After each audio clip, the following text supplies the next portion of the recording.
ఓం శ్రీమాత్రే నమః. అందరికీ నమస్కారం. కార్తీక పురాణం 2వ అధ్యాయం సోమవార వ్రత మహిమ. వశిష్ఠుడు జనక మహారాజుతో ఈ విధముగా అడుగుతూ ఉన్నారు.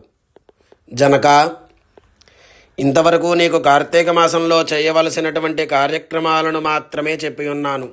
అయితే కార్తీక మాసంలో సోమవారాలకు ప్రత్యేకత ఉన్నది. ఆ రోజున ప్రత్యేకంగా సోమవార వ్రతం నిర్వహిస్తారు. ఎంతో మహత్తు కలిగినటువంటి ఆ యొక్క సోమవార వ్రత విధానాన్ని, దాని యొక్క మహాత్యాన్ని గురించి తెలుపుతూ ఉన్నాను. సావధానంగా వినమని తెలిపినారట. కార్తీక మాసంలో సోమవారం శివుడికి అత్యంత ప్రీతికరమైనటువంటి రోజు. ఆ రోజున స్త్రీ కానీ పురుషుడు కానీ ఏ జాతి వారైనా కానీ రోజంతా ఉపవాసం ఉండాలి. నదీ స్నానం చేసి తమ శక్తి కొలది దాన ధర్మాలు చేయాలి. శివుడికి బిల్వపత్రాభిషేకం చేసి సాయంత్రం నక్షత్ర దర్శనం తర్వాత అల్పాహారాన్ని తీసుకోవాలి. ఈ విధంగా నిష్ఠతో ఉంటూ ఆ రాత్రంతా కూడా జాగరణ చేసి పురాణ పఠనం చేయాలి. ఉదయాన్నే నదీ స్నానమాచరించి నువ్వులను దానం చేయాలి. తమ శక్తి కొలది పేదలకు అన్నదానము, అలా చేయలేని వారు కనీసం 3 బ్రాహ్మణులను తృప్తిగా భోజనం పెట్టిన తర్వాత తాము భుజించాలి. ఈ కార్తీక సోమవార వ్రతం కేవలం భక్తి సంకల్పం పైన ఆధారపడి ఉంటుంది. పెద్దగా పూజాధికారులు నిర్వహించలేని వారు కనీసం ఉపవాసమైనా ఉండి కార్తీక సోమవార వ్రత ఫలితాన్ని పొందగలరు. ఇందుకు సంబంధించిన ఒక ఇతిహాసం ఉన్నది. దాన్ని మీకు తెలియజేస్తున్నాను. సావధానంగా వినమని ఈ విధముగా తెలుపుతూ ఉన్నారట. కుక్క కైలాసానికి వెళ్ళుట. పూర్వకాలమున కాశ్మీర్లో ఒక బ్రాహ్మణుడు ఉండేవారు. అతడు పురోహిత వృత్తిని చేపట్టి తన కుటుంబాన్ని పోషించేవారు. అతనికి లేక లేక ఒక కుమార్తె పుట్టినది. ఆమెకు స్వాతంత్ర నిష్ఠుర అనే పేరు పెట్టినారట. తండ్రి ఆమెకు సౌరాష్ట్రకు చెందిన మిత్రశర్మ అనేటువంటి సద్బ్రాహ్మణుడికిచ్చి వివాహం చేసి ఉన్నారు. అయితే ఆ బ్రాహ్మణ యువకుడు 4 వేదాలు శాస్త్రాలు అభ్యసించడం వలన సదాచారపరుడై ఉండేవారు. భూతదయ కలిగి ఉండేవారు. నిత్య సత్యవాది, నిరంతరం భగవన్నామస్మరణ చేసేవారు. ఈ కారణాలతో ప్రజలంతా అతన్ని అపరబ్రహ్మ అని పిలిచేవారట. ఇంతటి ఉత్తమ పురుషుడికి భార్య అయినటువంటి స్వతంత్ర అందుకు భిన్నంగా ఉండేది. యవ్వన గర్వంతో కన్నో మిన్నో గానక పెద్దలను దూషించేది. అత్తమామలను భర్తను తిట్టడము, కొట్టడము, రక్కడము చేసేది. పురుష సాంగత్యంతో వ్యభిచారిణి అయి తన ప్రియులను తెచ్చి తినుబండారాలను, బట్టలను, పువ్వులను ధరించి దుష్టరాలై తిరుగుసాగేది. ఆమె తమ వంశాన్ని అప్రతిష్టపాలు చేస్తోందని అత్తమామలు ఆమెను ఇంటి నుండి వెళ్ళగొట్టినారట. అయితే శాంతస్వరూపుడైన ఆమె భర్త మాత్రం ఆమెను కోపగించుకోకుండా ఆమెతో కలిసి ఉండేవారు. చుట్టుప్రక్కల వారంతా కూడా ఆమెను గయ్యాలి అని పేరు పొందినదిట. ఇలా కొంతకాలం తర్వాత ఆమె ఒకనాటి రాత్రి తన భర్త గాఢ నిద్రలో ఉండగా ఒక బండరాజితో అతని తలపై కొట్టి తనను చంపి ఆ యొక్క మృతదేహాన్ని అతిరహస్యంగా ఊరి చివరికి తీసుకువెళ్ళింది. అక్కడున్న బావిలో ఆ మృతదేహాన్ని పడవేసి పైన చెత్తా చెదారాంతో నింపినదిట. తనకు ఏమీ తెలియనట్టుగా ఇంటికి తిరిగి వచ్చినది. తనకిక ఎదురు లేదని, అడ్డు అదుపు ఉండదనే అహంకారం పెరిగి ఇష్టారాజ్యంగా తిరగసాగింది. తన సౌందర్యాన్ని చూపి ఎందరినో క్రీగంగంటే వశపరుచుకుంటూ ఉండేదిట.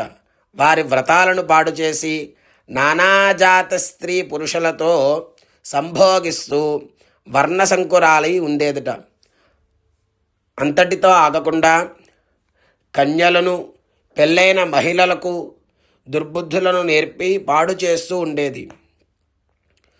విటులకు వారిని అప్పగిస్తూ ధనార్జన చేయనారంభించినదట.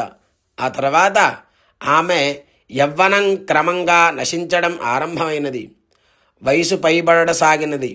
చేసిన పాపాలకు గురుతుగా శరీరంపై పుండ్లు ఏర్పడ్డాయి.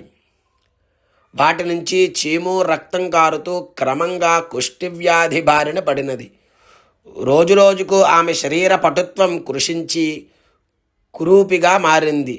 యవ్వనంలో ఆమె కోసం వంతుల వారిగా ఎగబడ్డే విటుల్లో ఒక్కరు ఇప్పుడు ఆమె వైపు కన్నెత్తి కూడా చూడడం లేదు.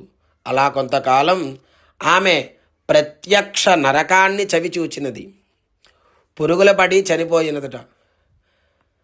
బ్రతికినన్ని రోజులు కూడా ఒక్క పురాణ శ్రవణమైనా చేయని పాపి కావడంతో భయంకరంగా కనిపించే యమకింకరులు ఆమెను యముణ్ణి ముందు హాజరుపరిచినారు.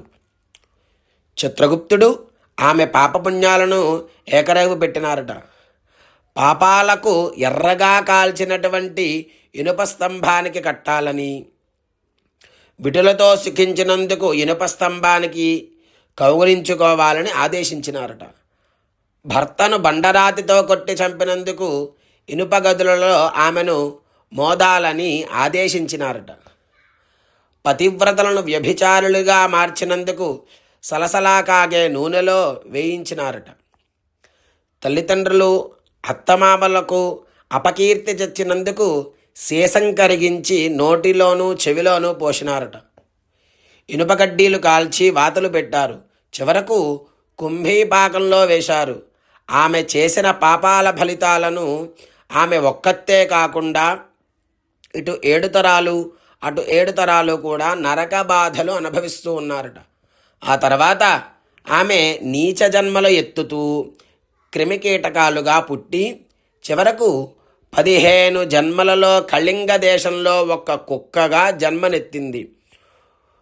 కుక్క జన్మలో ఆమె ఆకలితో తట్టుకోలేక ఇంటింటికి తిరిగి కర్రతో కొట్టివేశారట. ఆమెను కొడుతుంటే తిట్టేవాడు తిడుతున్నారు, పిల్లలు తరుముతూ ఉన్నారు. అయితే ఒక బ్రాహ్మణుడు కార్తీక సోమవార వ్రతమాచరించి ఉపవాసము ఉండి సాయంత్రం నక్షత్ర దర్శనం చేసుకుని ఉపవాస విరమణ నిమిత్తం సిద్ధం చేసుకున్నటువంటి అల్పాహారాన్ని అరుగుపై పెట్టి కాళ్ళు చేతులు కడుక్కునేందుకు వెళ్ళాడట. అయితే ఆ కుక్క గబగబా వెళ్ళి ఆ యొక్క ఆహారాన్ని భుజించినది. వ్రతనిష్ఠగరిష్ఠుడైనటువంటి ఆ యొక్క బ్రాహ్మణుడి పూజ విధానముతో జరిపించిన బలీయన్నం కావడం వలన కార్తీక సోమవారం నాడు కుక్క ఆకలితో రోజంతా ఉపవాసము ఉండడము, శివపూజ పవిత్ర స్థానంలో ఆరగించడం వలన ఆ కుక్కకు పూర్వజన్మ విజ్ఞానం ఉద్భవించింది. వెంటనే ఆ కుక్క విప్రోత్తమా నన్ను కాపాడు అని మొరుపెట్టుకుందట. ఆ మాటలు బ్రాహ్మణుడికి ఆశ్చర్యాన్ని కలిగించింది. మనుష్యులెవరూ కనిపించకపోయేసరికి అంతా భ్రమ అనుకున్న ఆ విప్రుడికి మళ్ళీ మాటలు వినిపించాయి. రక్షించు రక్షించు అనే కేకలు వినిపించాయి. ఆ మాటలు కుక్క నుంచి వస్తున్నాయని గ్రహించినటువంటి బ్రాహ్మణుడు ఎవరు నీవు, నీ వృత్తాంతమేమిటి అని ప్రశ్నించినాడు. అంతటా కుక్క తన వృత్తాంతాన్నంతయో కూడా వివరించింది. 15 జన్మల క్రితం సద్బ్రాహ్మణుని భార్యనైన తాను వ్యభిచారం చేసిన తీరు, భర్తను చంపడం, వృద్ధాప్యంలో కుష్ఠవ్యాధితో దినదినగండంగా బతికి చనిపోయిన తీరును, నరకంలో అనుభవించినటువంటి శిక్షలను గురించి వివరించింది. ఈరోజు మీరు కార్తీక సోమవార వ్రతం చేసి ఇక్కడ పెట్టినటువంటి బలి అన్నం తినడం వలన నాకు జ్ఞానోదయం కలిగింది. కాబట్టి ఓ విప్రోత్తమా, నాకు మహోపకారంగా మీరు చేసినటువంటి కార్తీక సోమవార వ్రత ఫలితము ఒక్కటి ఇచ్చి నాకు మోక్షాన్ని కలిగించండి అని ప్రార్థించింది. దాంతో ఆ శునకం మీద జాలితో ఆ బ్రాహ్మణుడు తాను చేసినటువంటి కార్తీక సోమవార వ్రతాల్లో ఒక రోజు నాటి ఫలాన్ని ఆమెకు ధారపోశాడు. అలా చేసిన వెంటనే ఒక పుష్పక విమానం అక్కడకు చేరుకుంది. కుక్క జన్మను చాలించి సూక్ష్మదేహంతో పుష్పకాన్ని చేరింది. అటు నుంచి శివ సాన్నిధ్యాన్ని చేరుకుంది. ఇది స్కాందపురాణే వశిష్ఠ ప్రోక్త కార్తీక మాహాత్మ్యే ద్వితీయోధ్యాయ సమాప్తః.